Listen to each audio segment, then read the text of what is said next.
Hello students and welcome to chapter 17. This module is on Mendelian's patterns of inheritance. First we'll be going over the introduction. So dealing with inheritance. Inheritance is the acquisition of traits by their transmission from parents to offsprings. So in the 19th century, microscopic observations of chromosomes supported what they called particular inheritance. Okay, and this was the determinant of heredity traits that are transmitted in discrete units or particles from one generation to the next. So they were kind of close to DNA, or the idea behind it. So through the convergence of Mendelian's work and that of cell biologists, particular inheritance became the foundation of today's genetics. Um, right here is the different types of Mendelian inheritance patterns and their molecular basis, and we'll be going all over all of these in this unit. So first we're going to start with Mendelian's laws of inheritance, and this is a picture of him. He was a monk. Okay, so his name is Gregor Mendel, and he lived in the mid-1800s. He entered the monastery to become a priest. He has the historic experiments with pea plants. His papers were ignored at the time, but his findings were independently rediscovered by three biologists years later from where he left his writings in his cell room at the monastery.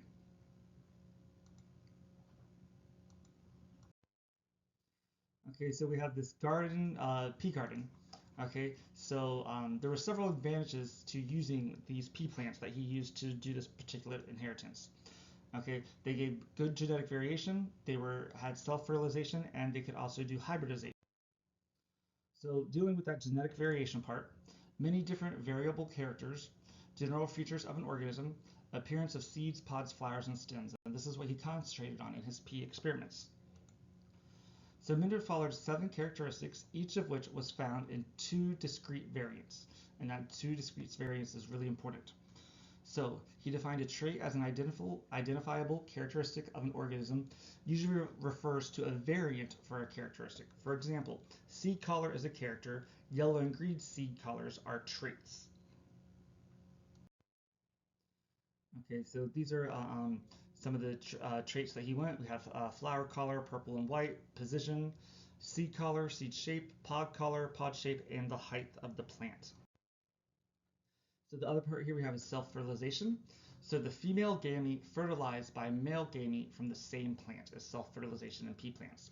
So pea plants have a male and female sex organ in the same flower. Male gametes, which are sperm cells, are produced within pollen grains, which are formed in what are called stamens. Okay, female gametes, which are the egg cells, are produced in ovules, which form within an ovary. Okay, now these look very different on the plants compared to mammal organisms. So these pea plants were easy to breed, okay, and they had true breeding lines, which exhibit the same trait over several generations after self-fertilization. We then had hybridization. So flowers are large and easy to manipulate. In some cases, Mendel wanted to breed 2 plants that differed with respect to some character, called hybridization. So he did what was called cross-fertilization, or a cross, and this was the union of a female and a male gamete from different individuals or the different pea plants. So the procedure for cross-fertilization. Pollen from one plant is placed into what's called the stigma of a flower from a different plant. This is accomplished by prying open an immature flower and removing the stamens.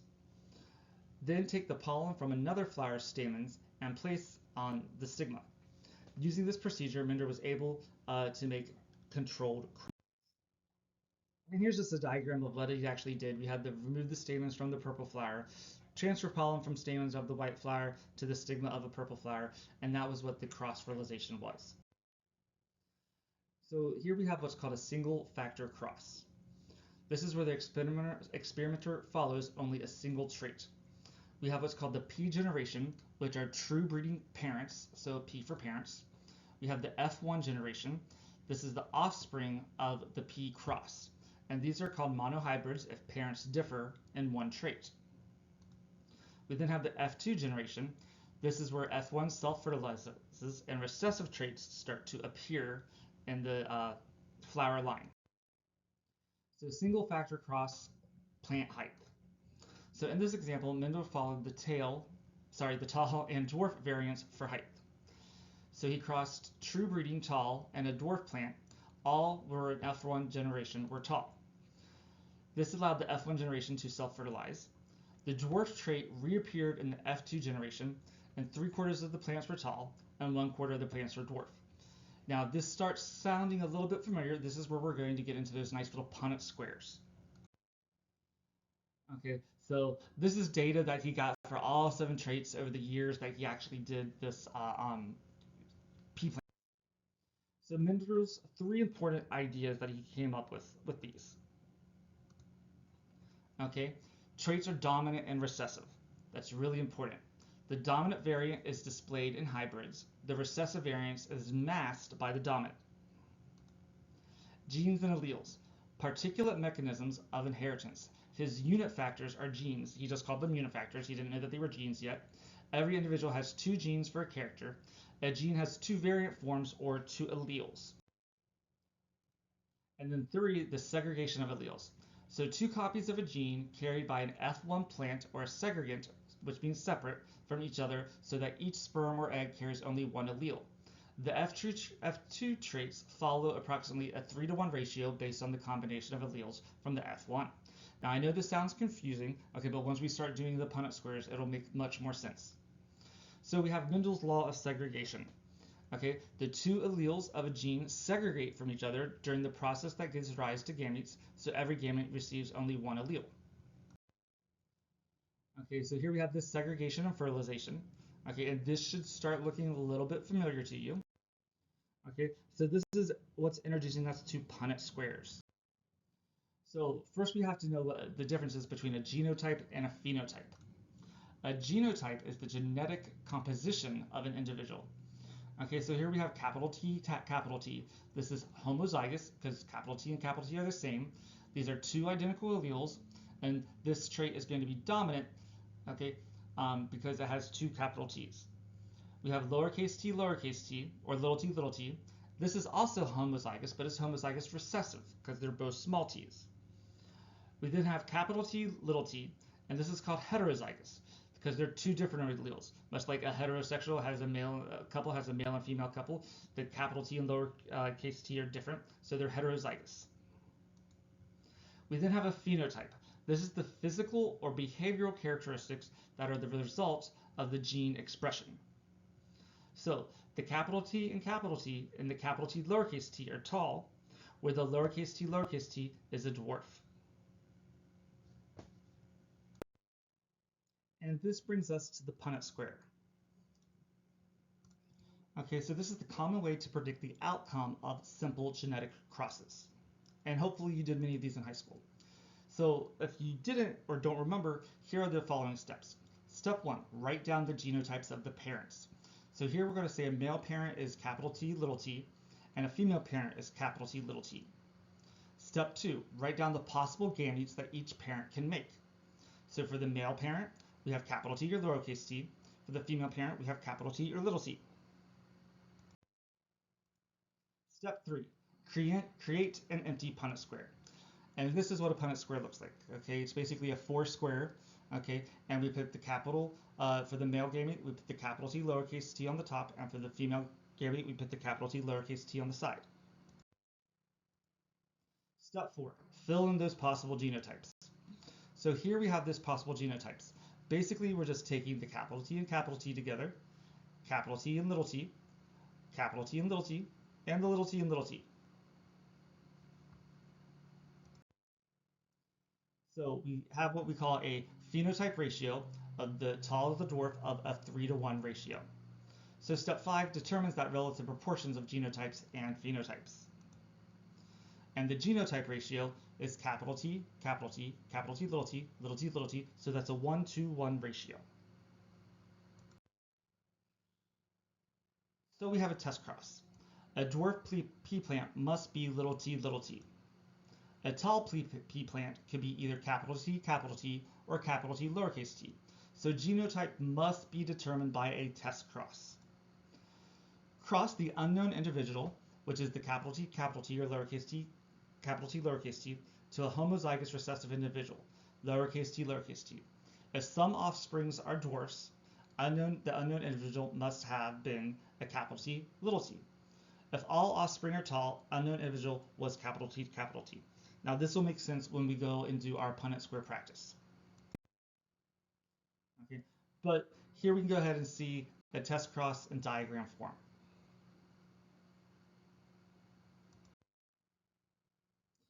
We then have a two-factor test cross. This follows the inheritance of two different traits. Here we can determine linkage. So possible patterns: two genes are linked or the variants are found together and parents are always inherited as a unit. Two genes are independent, variants are randomly distributed. Okay. So here we have the P generation first, and then we see that we get a lot more squares over in this generation when we're doing two traits. So dealing with that two-factor cross, if the two genes are linked, the F1 plants can only produce Y capital R or Y lowercase r gametes. If the alleles assort independently, the F1 plants can produce yada yada yada yada. And once again, we are going to practice this in Punnett square practice, which will make a lot more sense when you're actually doing it. So in F1 dihybrid offspring, offspring are hybrids with respect to both traits. Data for F2 hybrids are consistent with independent assortment. Okay, so once again, if that didn't make sense, it's okay because we'll be working through those when we do our Punnett square practice together. Next, we have Mendel's law. So the law of independent assortment. Mendel's law of independent assortment states that alleles of different genes assort independently of each other during the process that gives rise to gametes. And if we remember from our last module, that's meiosis. Chromosome theory of inheritance. So chromosomes contain the genetic material, DNA. Genes are found in the chromosomes. Chromosomes are replicated and passed from parent to offspring. They are also passed from cell to cell during the development of a multicellular organism. The nucleus of a diploid cell contains two sets of chromosomes found in homologous pairs. So maternal and paternal sets of homologous chromosomes are functionally equivalent, and each set carries a full complement of genes. At meiosis, one member of each chromosome pair segregates into each daughter nucleus. During the formation of these haploid cells, the members of different chromosome pairs segregate independently of each other. The gametes are haploid cells that combine to form a diploid cell during fertilization, with each gamete transmitting one set of chromosomes to the offspring. Okay, I would suggest maybe pausing here and rereading that to make sure that you understand it. Okay, but chromosomes and segregation. So in Mendel's law of segregation can be explained by the pairing of segregation of homologous chromosomes during meiosis. The physical location of a gene on a chromosome is called its loci. So meiosis 1 and segregation. Consider a pea plant heterozygously for height, capital T, lowercase t. When the cell prepares to divide, the homologs replicate to produce sister chromatids. Each chromatid carries a copy of the allele found on the original homolog. During meiosis 1, the homologs pair up and segregate into two daughter cells. One cell has two copies of the capital T, and the other has two copies of the lowercase t. The end result of meiosis is that each haploid cell has a copy of one of the two original homologs. Once again, if that went too fast, you might want to pause here and reread that. Okay, but this diagram is showing exactly what's happening that was described in the slide prior. So chromosomes and independent assortment. The laws of independent assortment can also be explained by the behavior of chromosomes during meiosis. Random alignment of chromosome pairs during meiosis 1 leads to the independent assortment of genes found on the different chromosomes. Okay, so once again, if you weren't quite understanding what we were saying there, pause the video here and take time to walk through this diagram, okay, and basically follow the chromosomes or the genes. Pedigree analysis of human traits. So inherited traits are analyzed over the course of several generations in one family. This is used to understand inheritance of human genetic diseases that follow simple Mendelian patterns. So for example, we have cystic fibrosis. Approximately 3% of Americans of European descent are heterozygous carriers of the recessive CF allele and phenotypically normal.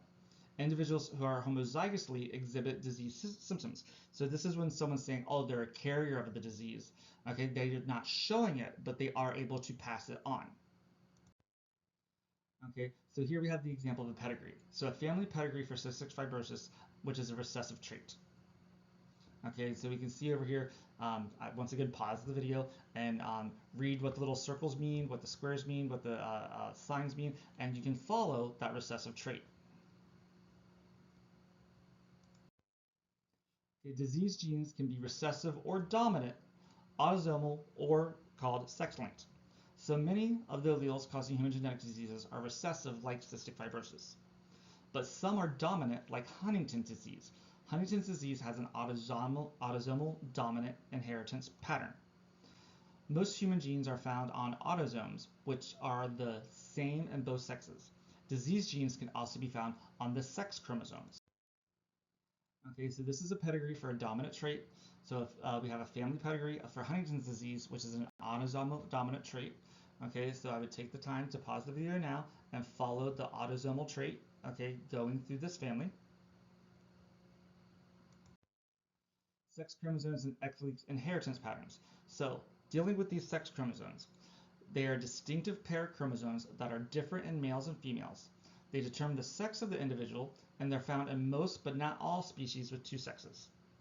So there are several mechanisms for sex determination. We have the XY system in mammals, so males are XY and females have the XX chromosome, and specifically this SRY gene determines the maleness. Okay. We have an XO system in insects and an SW system in birds and fish.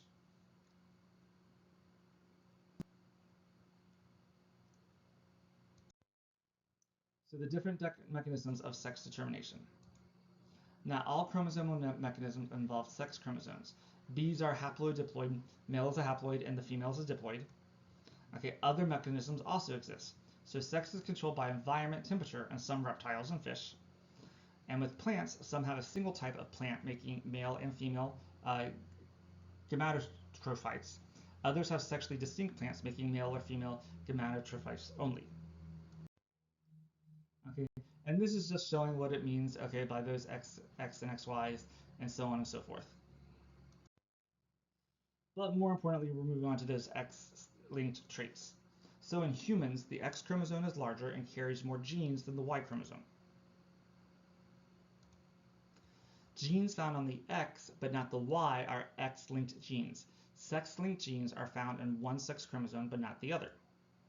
So males are homozygous for X-linked genes. For example, we're going to use hemophilia A.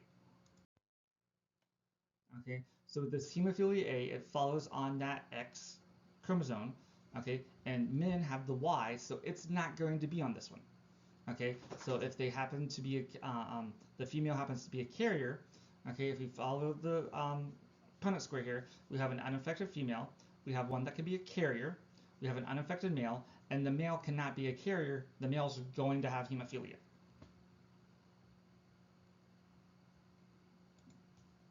So hemophilia A is caused by that sex-linked gene. The disease allele, which here we have as XH-1, encodes defective version of the clotting protein. For those of you that don't know what hemophilia is, we're going to go a little bit more. So a cross between an unaffected father and a heterozygous mother, which is a carrier mother. Each child has a 50% chance of inheriting the hemophilia allele from the mother. Half of the sons will exhibit the disorder. Daughters will not have hemophilia, but may be a carrier. If she's a carrier, she may have a son with hemophilia. So variations in inheritance patterns and their molecular basis. Okay, we have simple Mendelian inheritance, which alleles are dominant or recessive. The phenotype ratios follow Mendelian's laws. More complex form of inheritance, we have incomplete dominance or codominance. Understanding gene function at the molecular level explains differences in inheritance patterns. We also have what's called a wild type allele as the most prevalent allele in a population, and we also have mutant alleles, which tend to be rare in natural populations. So dealing with these inheritance variations. Okay, dealing with simple Mendelian inheritance, the recessive allele does not affect the phenotype of the heterozygote. The single copy of the dominant allele makes enough functional protein to provide a normal phenotype masking the recessive allele. Sometimes heterozygote may even upregulate the lone functional allele to provide high enough expression. Okay, so an example, purple pigment, which is P, so one P allele makes enough functional protein to provide a normal phenotype. Okay, so that one allele is going to make them purple. The expression of a single gene often has multiple effects on the phenotype, though. Okay, this is a pleiotropy. A mutation in a single gene can have multiple effects on an individual's phenotype. Okay, so phenotropy can occur because a single gene can affect cell function in more than one ways. A gene may be expressed in different cell types, and a gene may be expressed at different stages of development. We tend to discuss genes as they affect a single trait, but in real life, genes are almost always phylotropic. As we know, we have tons of characteristics of our own self. It's just not blonde hair or brown hair. Okay, so first dealing with this incomplete dominance, we have a heterozygous shows intermediate phenotype between corresponding homozygotes. Neither allele is dominant in this case. So for example, we have a pink 4 o'clock plant. 50% of normal protein is not enough to give it a red color. Okay, so this is where we cross a red and a white, and we get pink. We then have codominance. Okay, this has multiple alleles, 3 or more variants in a population. So the phenotype depends on which 2 alleles are actually inherited. Example of this is ABO blood types in humans. Type AB is codominant and express both alleles equally. Okay, so with blood types, human red blood cells have surface antigens on their plasma membranes. This is constructed from several sugar molecules to form a carbohydrate tree. A and B are surface antigens A and B. Here said IA, IB. A person who is the recessive does not produce A or B and has blood type O. O is actually 0, which means nothing. People with blood type O have a smaller carbohydrate tree. Type 2 hypersensitivities involve interactions of antibodies and surface antigens of cells, followed by complement-assisted lysis of these cells. A typical example is mismatched blood transfusions. There are 4 different blood groups based on types of antigens on the surfaces of the red blood cells. People who are type A have A antigens, and those who are type B have B antigens on the surfaces of their red blood cells. Persons who are type AB have both A and B antigens, and those who are type O have neither A nor B antigens. The serum of people with type A blood contains antibodies against type B antigens, and the serum of people with type B blood contains antibodies against type A antigens. Type AB serum contains neither antibody, and O serum contains antibodies against both A and B antigens. If blood from a person who is type B is transfused into a person who is type A, antibodies present in the type A blood react with the surface antigens on the incoming red blood cells. This leads to complement fixation and lysis of these cells. If blood from a person who is type A is transfused into a person who is type B, antibodies present in the type B blood react with the surface antigens on the incoming red blood cells. This also leads to complement fixation and cell lysis. Persons who are type O lack A and B antigens on the surfaces of their red blood cells and are therefore universal donors. Persons with type AB blood lack antibodies against A or B antigens and are therefore universal recipients.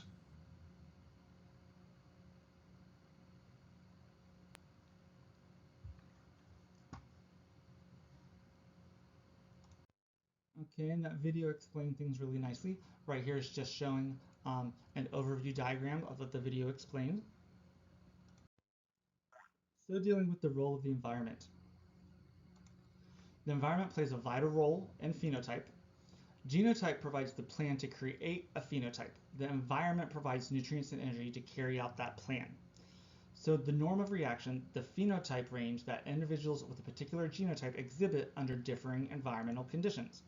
So an example, genetically identical plants grow to different heights and different temperatures or different suns. We then have what's called gene interaction. So most traits are influenced by many genes. Mendel chose to study only one true breeding strains that differed by a single gene, making it very simple. Okay, in nature, complex gene interactions are important. So gene interaction, a single trait is controlled by 2 or more normal genes, each of which has 2 or more. Okay, types of traits. We have discrete. These are clearly defined phenotypic variants, purple or white flowers, red or white eyes. We then have quantitative, majority of traits. These are continuous variations over a range of phenotypes. For example, height, skin color, number of fruits on a tree. They are usually polygenic, which means multiple genes contribute to that phenotype, and the environment also plays a huge role. So we're dealing with quantitative traits. Hypothetical case where wheat plants are heterozygous for 3 genes that each exist in a red or white allele. The color of wheat grains varies along a continuum ranging from white to dark red. Red pigmentation increases as the number of red alleles increases, and the environment also affects pigmentation. Sample size. Prediction accuracy depends on number of events observed in that sample size, which is why Mendel did a lot of pea plants.